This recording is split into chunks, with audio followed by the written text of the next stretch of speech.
that is a hole in the piston. You can see right down through it. You can see connecting rod right there.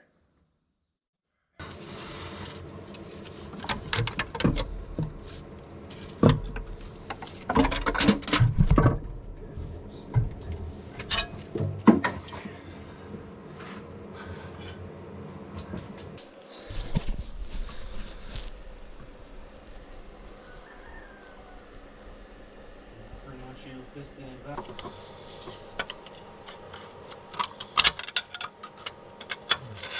It's not small enough to get in there, I think. That's melted right out of there. Oh yeah. It is one with the piston. I mean, the cylinder walls don't seem too bad. Let's see if this is a sleeved engine or not.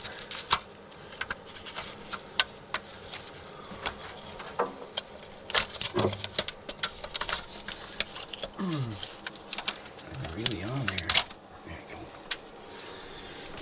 You can see that the gasket's really messed up right there where it's supposed to. Yeah, this is not a sleeved engine. So in the previous video we discovered that we need to pull this engine. There's no way to get to the oil pan from underneath of here.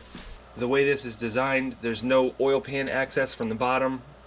If there was, we could pull the oil pan and we could pull the pistons and we could do a lot of work just by accessing the bottom.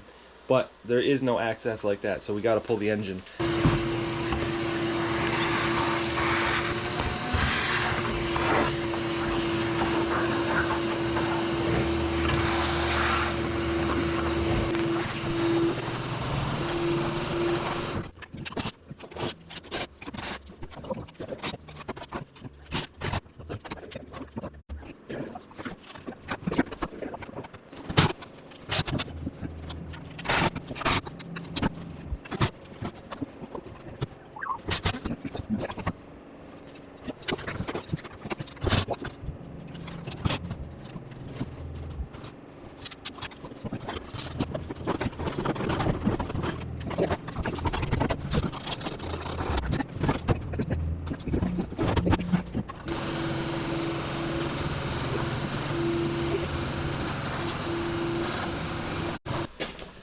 So they want you to pull the engine by pulling out the pump with it. So we have this disassembled here, and there's a lot more access. So what we need to do now is take off all these lines and plug and cap them the best we can. And we need to also label everything. And then there might be some electrical clips, not too much, but then we can pull this out with the engine all at once using this cheap thing here. And I'm sure this is going to be front heavy. It's going to want to tip down as we're pulling it out, but that's the project that we need to get into now. So I'm sure that most fittings on this machine are going to be BSPP. That stands for British Standard Pipe Thread Parallel. The P on the end means parallel, which means the threads are just straight down. They're not tapered like a lot of pipe fittings like NPT would be. So I don't know if I have enough of these, because a lot of them are going to be the same ones, but I should have a plug and cap for most of these. So to make sure that we're not going to mix up the lines, I'm going to use some colored zip ties. And even though like these are two of the same color, they're different sizes. So I'll use the smaller ones on the smaller hoses, the bigger ones on the bigger hoses. The smaller hoses will be for like pilot hoses. And we'll mix them up, and if I don't have enough of these to separate the different lines, then what I can always do is take a marker and just mark it on one of these, and that will be another whole color.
For some reason, this will not go on there.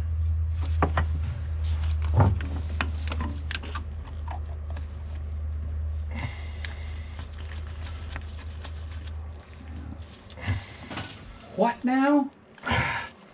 Look. It's like this. This one right here is like all weird. Oh, that's a JIC. Like they converted it. Is it big one? Yeah. Would that be a cap? I need a cap and plug. I mean, I can take off another spot here, but actually it would be better if it was JIC, because I know I got some of those. But that's fine, because that leaves one more BSPP for this plug that I got right here.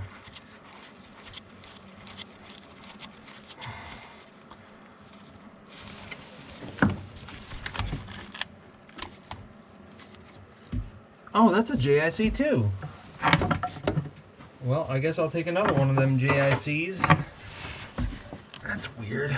Cap and plug? Yep. I'm broke, so my hands are greasy.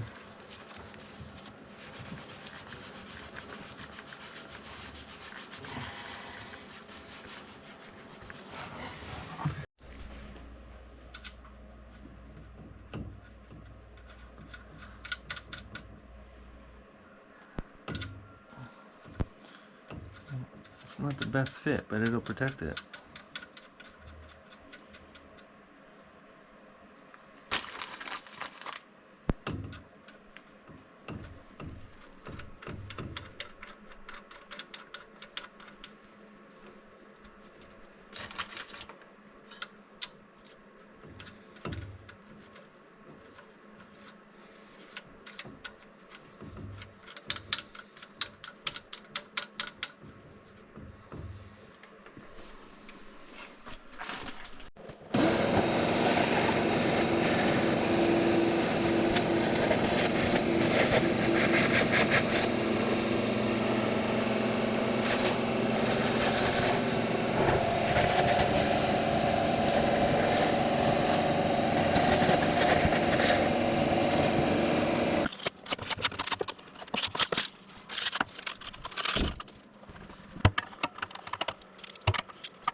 Yeah.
Alright, so we're at the point where the only thing holding us from taking this engine out is going to be this hose right here, which is the return hose going to the tank, and that goes to the bottom of this gear pump right here. So I'm thinking the easiest thing to do is just pull these two bolts here and just pull this pump off, because there's nothing else connecting it at all, and it will make it 7 or 8 inches shorter, because we got to pull out this whole assembly. So having it this much shorter will help us pull it out. So I think we'll just take that pump off.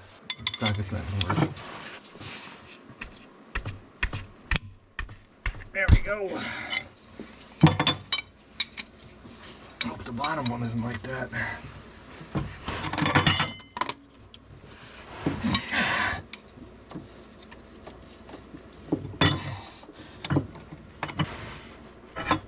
Oh yeah, got it.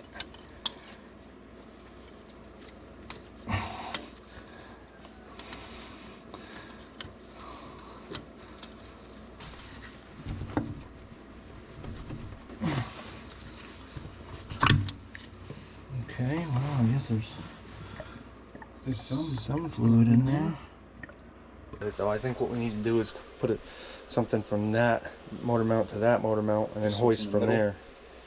And then same thing with this one. We've got to hook them together first, or we just slap the head back on real quick. Just put a couple bolts in it and tighten it down. Now that the water pump's out of here, it really is no big deal to do that.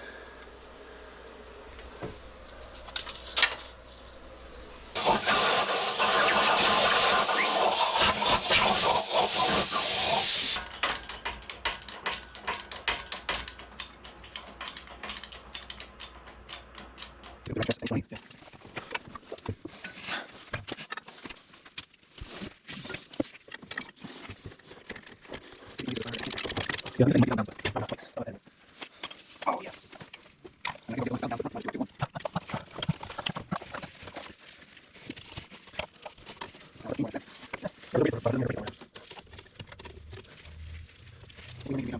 Chain more than a strap. Yeah. Remember, they're rated for 500. That doesn't mean they're going to break at 500.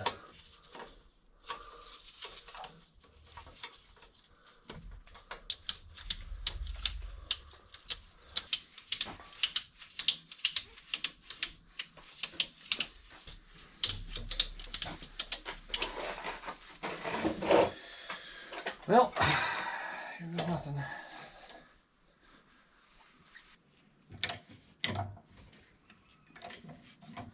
Keep going. Doing something. Doing stuff. Doing stuff. Stuff being done. Yep. It's just automatically coming back this direction. Perfect.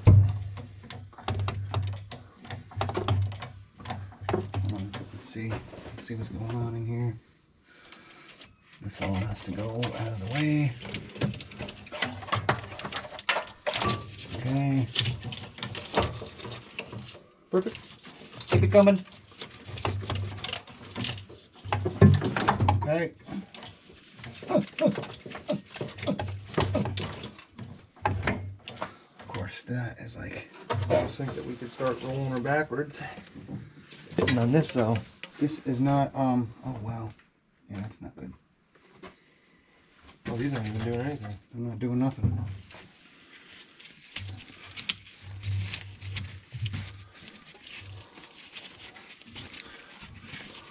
But yeah, we got to lift this up to miss that fuel pump. Actually, that's a bracket right there. If we want to just unbolt that, deep beneath the crud. Huh? Deep beneath the crud there, there's a bolt. You just unbolt that. Looks like there's a nut right there.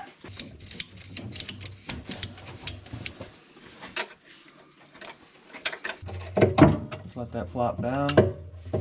There you go. That's exactly what I intended. Flopper downer, 5,000. And then this hose we gotta watch, because that looks like it could be a problem. Hold on, I'll just take care of that zip tie right now, and then it'll get out of the way. Where's those, Good!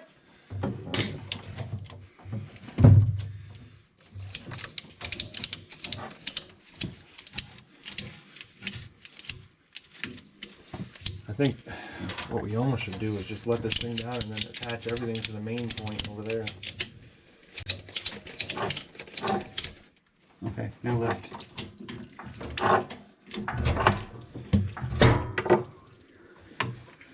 Almost think we should start rolling this back. I don't know why it's not rolling.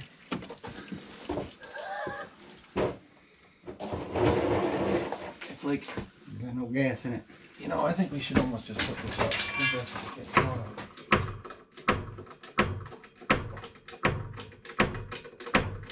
Doing anything? Going up, yeah. You only need a 16th. Yeah, there we go. Now it's free. You're gonna be hitting on the oil pan and everything else. Right there. Yeah, I'm hitting on the top anyway. So we gotta kind of match this front up. Oh, there you go. I did it. Yeah, I'm doing it just with this strap, so ain't too much weight on this thing.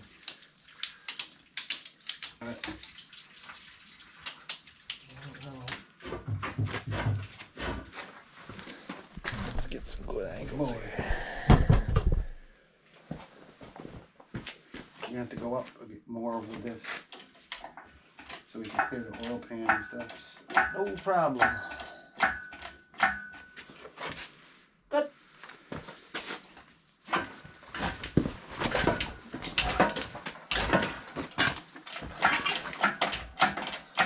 Yeah, it's just that hose that's hitting. That's it.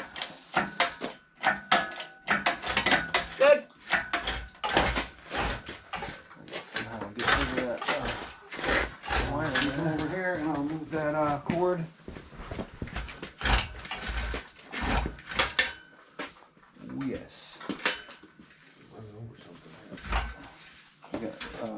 strap or something on.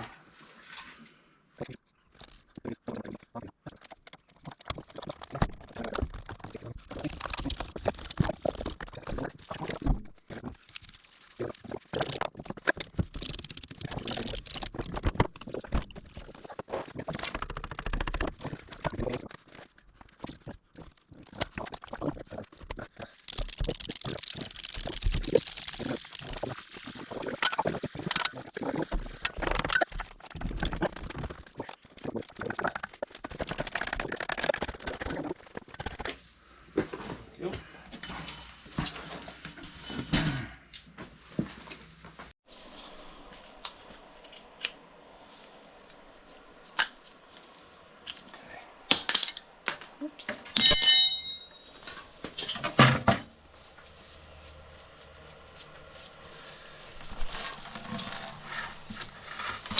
Why was that clear?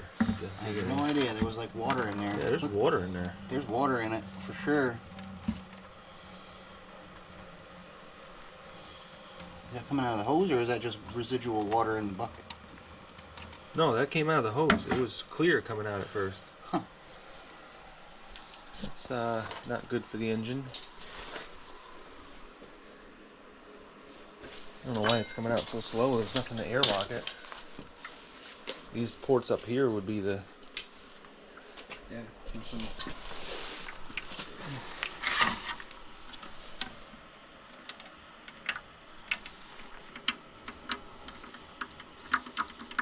I guess it's not silver, so that's good.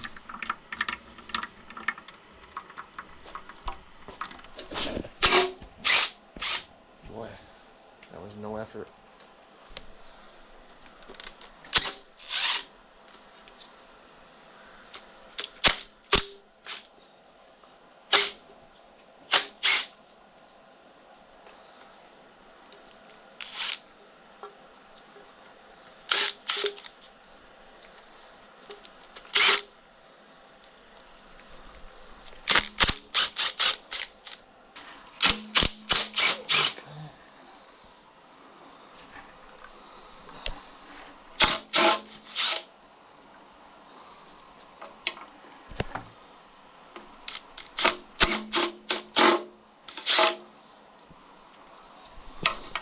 Okay, moving around. Ow.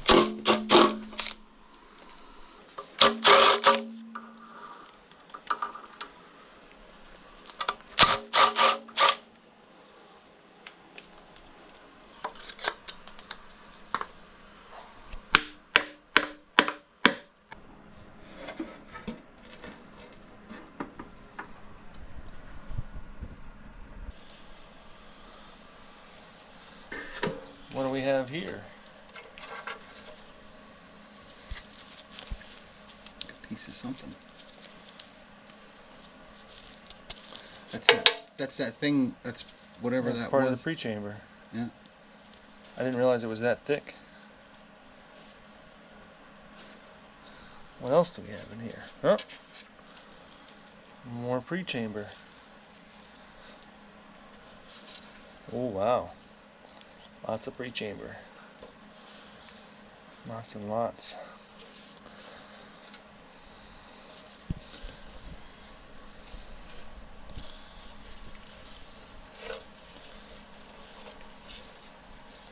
Wow, that's all water. The whole bottom of this is water right now. Huh. That's weird. I'll have to send these out for For analysis? no, for souvenirs for people Oh, there you watching. go. We'll clean them up and send them out. It's all. This is half water. That's crazy.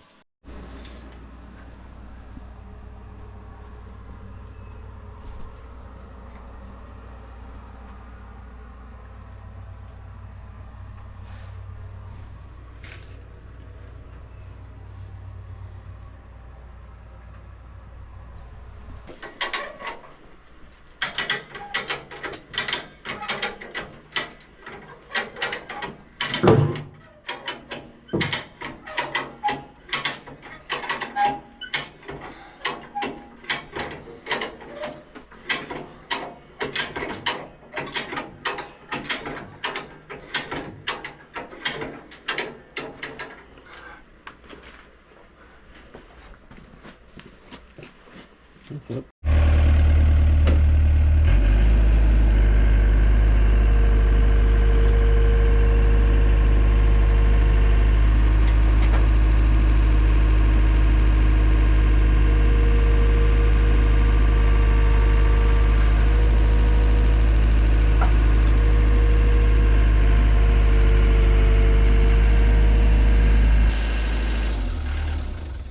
I could probably drag it, but it's gonna make a hell of a thing. And it just started raining again.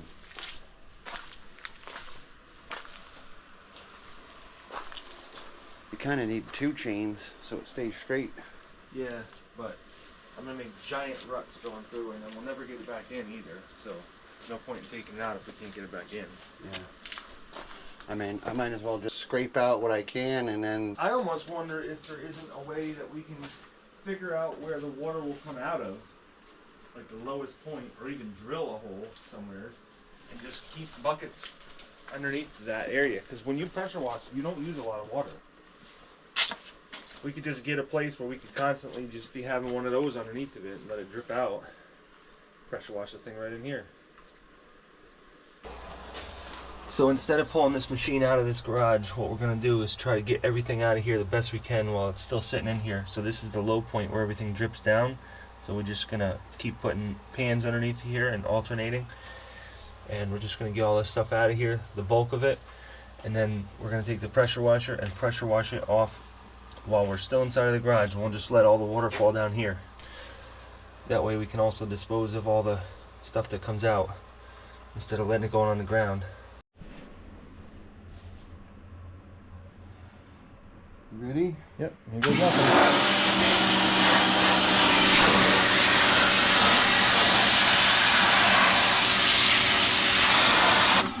Yeah.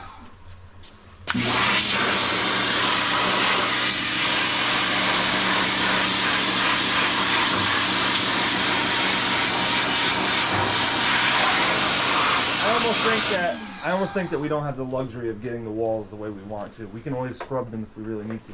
Maybe just get this excess stuff. We could scrape it. Yeah. Because it does come off pretty good scraping it. Yeah.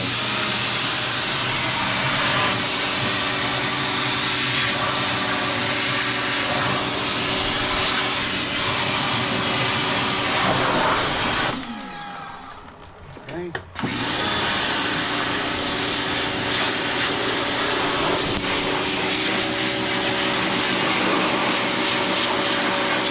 Oh, you can see the hose clamp now.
So right now with this engine, before getting parts, I know I need to pull the piston because it's got a hole in it. So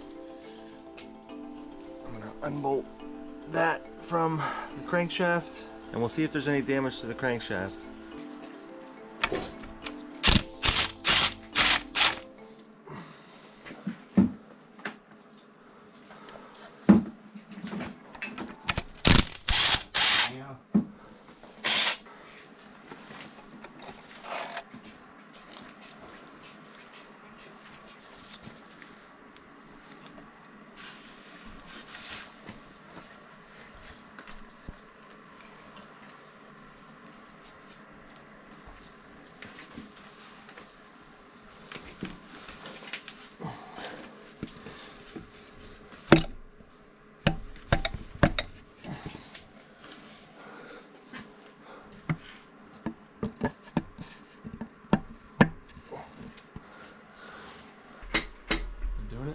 It's not moving.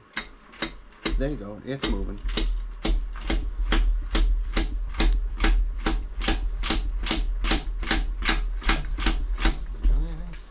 It's stopped at the piston ring. Oh man, the side of that piston is like not nice. Yep. Almost doesn't even really matter though, because as long as the rings are doing the job, then it's fine. What if you just set that there and just lowered the thing down and just used the weight of it to push it? I don't know. It needs like a jamming sequence. There you go. There you go. I should be able to just wiggle it out.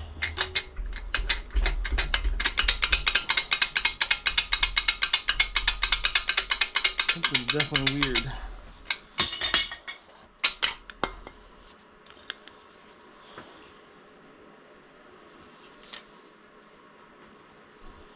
Shouldn't be that that tight.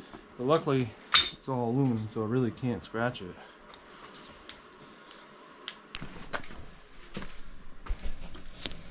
Here's the skirt that we were talking about right here.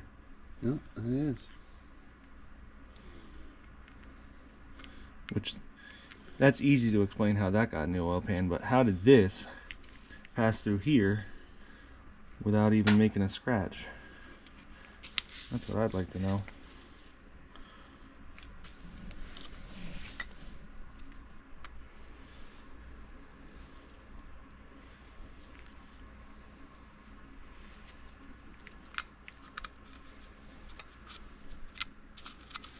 It doesn't even fit through there. Somehow it must have got through there.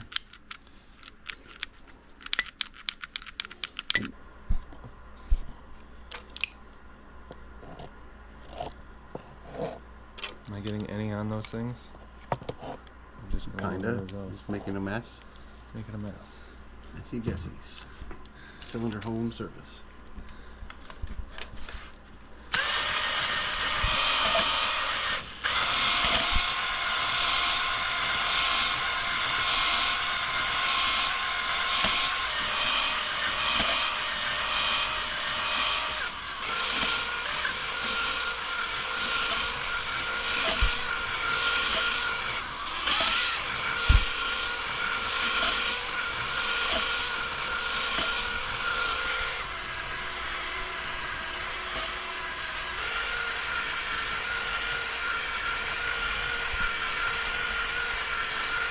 That big scratch that goes down the side.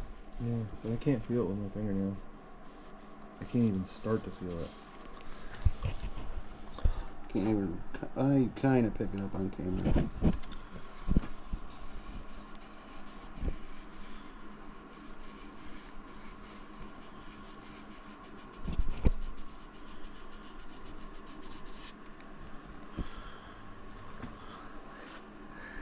That aluminum is still there.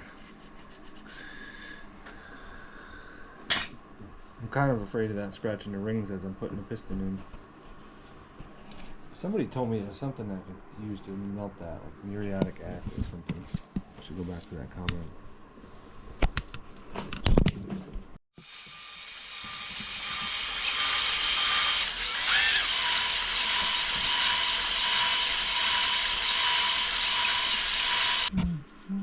It's definitely doing better now.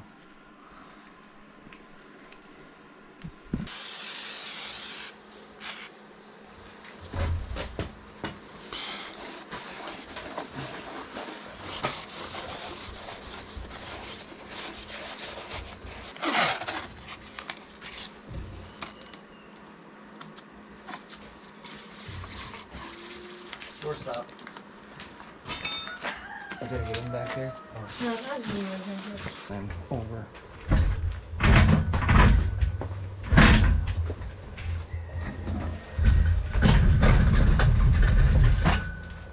That's the best we're gonna get. I'm gonna have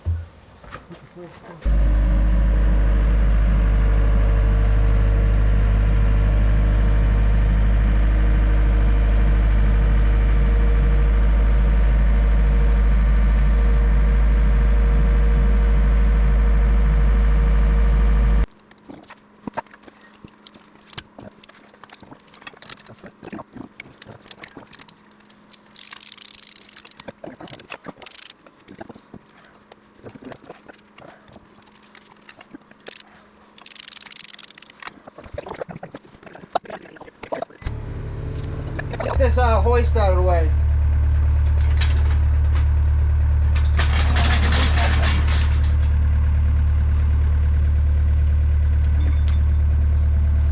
That tail's out of the way. Hold on.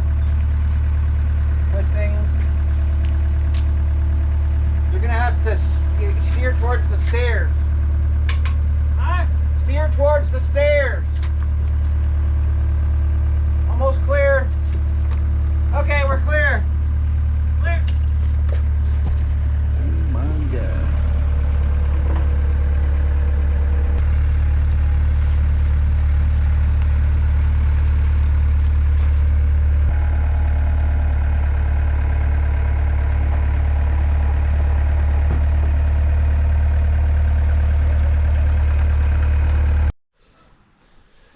So as you can see, even the pump and the engine are extremely dirty, which doesn't matter like a lot, but while I have it out, I figured I might as well get it nice and clean. So I soaked it in degreaser for about 20 minutes now. Taped off the top, plugged off the oil sensor, and let's give this thing a pressure washing. I'm over here next to my septic, so it's not a huge deal to get a little bit of bad stuff on the ground. But yeah, I want to get this clean.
That is looking so much better.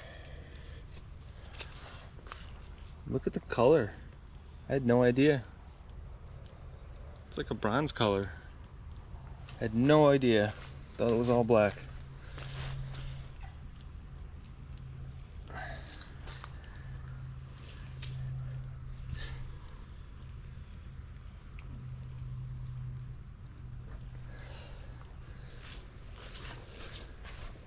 Like I said, not totally necessary, but if the engine's out, let's do it up.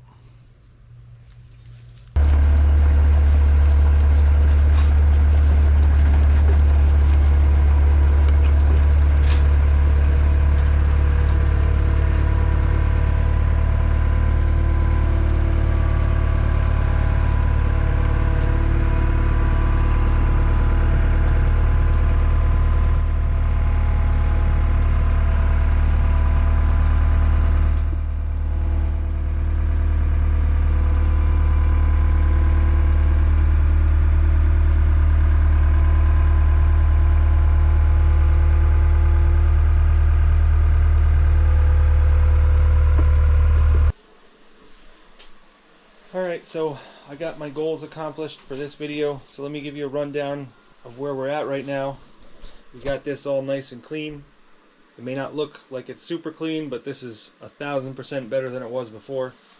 So I really wanted to pull this machine out of here, but you could see from the video that we weren't able to do that, mainly because whoever designed this machine should be fired, because this is the sprocket. In order to access this final drive, you need to take this sprocket off, which means you need to loosen up the track and pull it upward to get it off of this sprocket, take the sprocket off, and then I think behind there might be access to do your final drive maintenance, which is really stupid because that's going to prevent people from doing proper maintenance on the final drive, because you're supposed to be able to check the oil in there and replace it periodically. So the way that they've done this makes it really hard to do that, and it's going to discourage people from doing proper maintenance on their machine. And also in this situation, to freewheel the final drive, you need to take the cover off of it, which I just didn't want to get into because of all the work. Again, just something that's not thought out very well. Because if this was on a job and it broke down and you needed to get it home and you needed to get it loaded on a trailer, you'd have to go through all this stuff just to be able to freewheel both tracks. You'd have to do it to both sides just to be able to roll this machine. You could drag it. I suppose if you were on a job, you could drag it, but what if you couldn't get the trailer very close to it? Then you'd be dragging it along somebody's yard or something. So I'm really kind of disgusted with that kind of stuff. I just don't know what people are thinking. Unless there's a different way to freewheel this, that's another thing. I can't seem to find much information in the manuals. I have a manual for the engine and I have a manual for the machine. The manual for the machine is very vague. It just doesn't have a lot of stuff. It's got really nice, neat, organized pictures, but there's just not a lot of information on there. I literally couldn't even find the section where it told me how to do the maintenance on this, how to replace the oil in the final drive. So I lifted up this boom thinking that we could drag it out. Couldn't drag it out. And yeah, my other machine was just strong enough to be able to drag it with the tracks locked up, but then I just have drag marks going across my driveway, and I'm not trying to do that. So that's why we decided to just clean it in here. And it actually worked out pretty good because we were able to put all of the stuff into barrels, because I have a bunch of 55-gallon drums that I put oil and antifreeze in, and I have them separate. I have some for antifreeze and some for oil, and so we were able to put all the junk from here into there, and all the solids we were able to just put in bags. So that actually worked out pretty good, because I would have rather done that than just dump it all on the ground. So I'm not even kidding when I tell you that we had almost a full contractor bag of just the junk that was in here. And it was at least 2 full spackle buckets, like 10 gallons worth of junk. And that's not including the oil and the grease. That's just the solid stuff. And that's just the solid stuff that we could capture. A lot of the stuff actually went into the liquids. So I was able to order all the parts that I need. I should be getting it in about a week. And then it's going to take me a while to get back onto this project and continue on. But just to give you a rundown of where we're at, I did order some new connecting rod bearings because these are actually pretty shot. I don't really know how that even happened. Especially this one here. The upper bearing is like really shot. There was really no knocking, so I don't know. I don't know why that would be, but now that I see that, I'm going to check the other ones too, because I would hate to have to do this all over again, pull the engine because I got a knock eventually. So I did order enough connecting rod bearings to do all 4 pistons. So we will probably do that. I'll have to get some plastic gauge and check them all out and everything, but I think we should be alright just replacing them.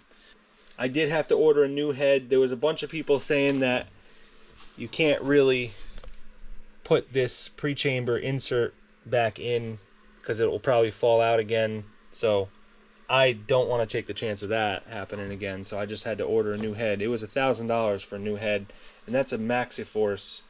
I think I said that right. That's the brand of it. and I hope it's alright. It seems like they're an alright company. I think they're an American company.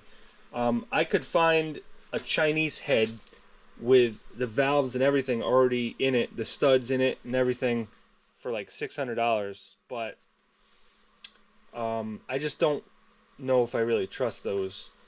So I ended up going with the Maxiforce, and it doesn't come with any valves or valve springs or anything, or even these studs right here. But I would rather just do that. I just feel better about getting the American-made version of it. I just don't feel very good going with a company that has a number that you can call that's overseas. I want to talk to somebody here in America if there's a problem. So the connecting rod is fine. The piston is shot. The rings are shot. The wrist bearing is probably fine. And the wrist pin is probably fine. But I did order a new wrist pin and bearing. And check this out. These rings are melted into here. See, this one's loose. But the other two rings on top, there's literally aluminum over top of them. It's kind of crazy.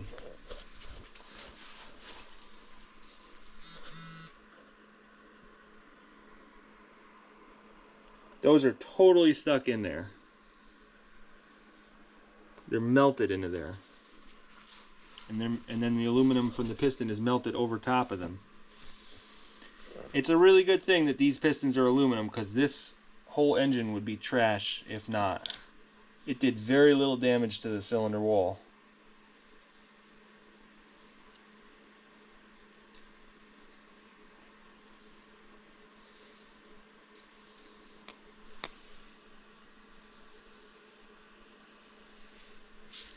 And like I said, I don't even know how this was able to go through the piston and down through here, because it doesn't even fit. It gets stuck. I really don't know how it forced its way down there. There is a hole on the turbo housing right there, and it was kind of hard to look up some of the parts for this, because I wanted to just get a new housing. But I think I can get a new housing with the linkage in it, at least this part, and then I just connect this rod to it. So hopefully I can do that and get this turbo back working like it should, because it's definitely going to lose some PSI with that hole in there. The impellers seem fine, so I think we should be alright with that, because it is like $1,000 for a new turbo, so if I don't have to replace it, that's definitely a plus. I did order a new injector for here, because the one had the little nipple was ground off of it, or knocked off, or whatever. And actually, when you're looking up an injector for this engine, they actually call them atomizers. They're not injectors, they're atomizers.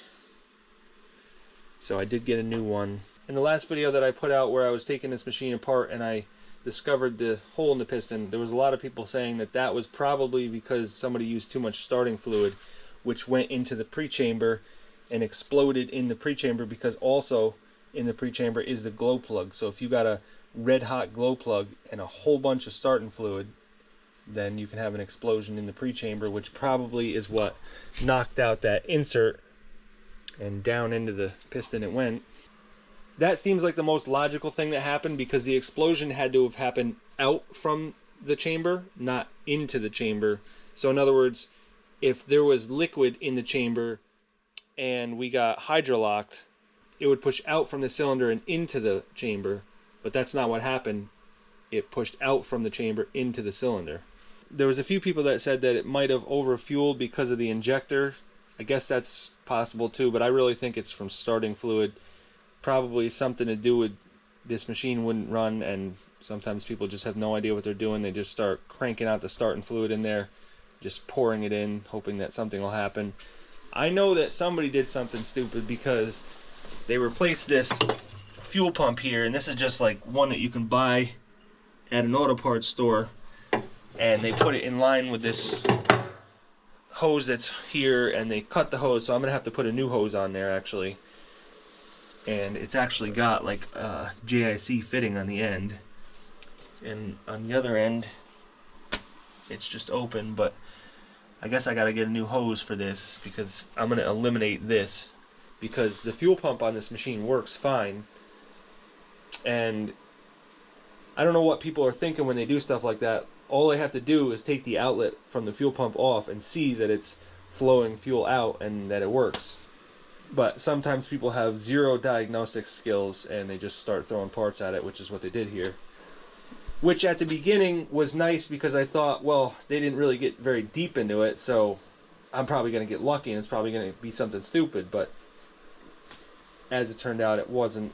It was much deeper than that. So the really good news about everything is that I was able to hone out this cylinder wall, and I'm pretty happy. I'm pretty satisfied with the way it came out. I don't see any reason to bore this block out. It would just be way more work than it's worth. There's very, very small scratches, not even enough to pick up with your fingernail, so I'm sure this will be fine. It'll just burn 2 drops of oil a day, and I'm fine with that. Another thing that I got a little bit worried about as I was going along was whether the crankshaft was okay, where the journal is, where the bearing goes, but that seems to be perfectly fine. So I think I did get pretty lucky with this machine. It could have been a lot worse if I had to replace that block, or if I had to get it machined down. It would have been a lot more work, a lot more time, a lot more money. So while this wasn't an easy and quick fix, it could have been a lot worse, and that's always a good way to look at things. So I'm not sure if I'm just going to pop that piston in and replace the connecting rod bearings on the rest of these cylinders and then install the engine, or if I'm just going to do the whole thing where I put the head on and get everything all fastened in, new head gasket, and a few other things on it, and then install it like that. I think the most important thing is just getting the work done on the lower end, and then I can put it in and do all the top end work while it's in the machine, because that way I can start working on it. Right now I can't do anything at all until I get the stuff for the lower end at least and put that in, which once I get that stuff, I can install that in a few minutes. It's no big deal. And then if I don't have the other parts, I can start installing this engine, because that's 75% of the work anyways, and then the other 25% is the top end, doing all the different things. But just getting this whole assembly back in the machine, getting some hoses hooked up, getting fuel lines and antifreeze lines hooked up and stuff, that's a lot of work. So that's going to be in the next video. In the next video, we're going to get everything installed and working, and to the point where this machine is good to go on a job. So that's going to be it for this video, guys, and I will catch you on the next one.